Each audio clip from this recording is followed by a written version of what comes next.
Nananatiling nakatutok si Pangulong Aquino sa sitwasyon sa Central at Western Visayas matapos ang lindol. Kaugnay nito, tinilo ang patuloy na pagkakaloob ng tulong sa mga apektadong residente doon. Si Elena Luna para sa detalye. Nagpaabot ng pakikiramay ang Korea sa Pilipinas sa pamamagitan ng donasyon. 500,000 dolyar o mahigit 21 milyong piso ang kabuuang tulong na ibinigay ng Korea habang nagaganap ang state visit ni Pangulong Aquino.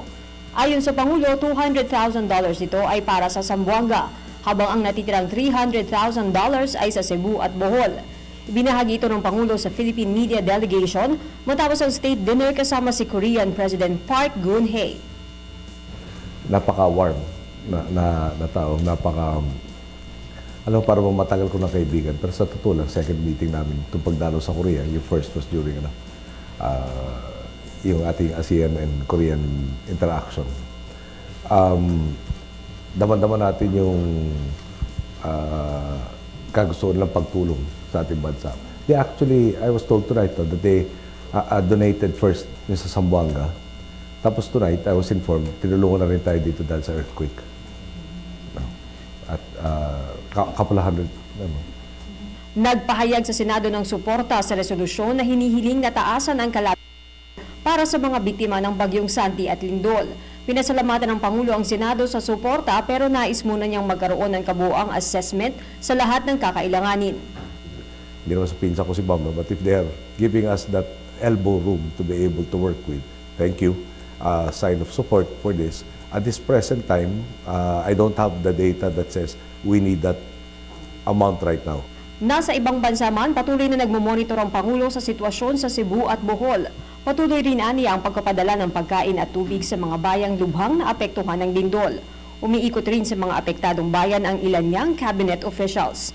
Nais rin ng Pangulo na ipatupad ang tinatawag na retrofitting. Yung tinatawag ng performance-based audit on compliance with the building code. Luma siya, ganito yung design characteristics siya, pero pwede mo i-retrofit para ma-withstand yung 7.2.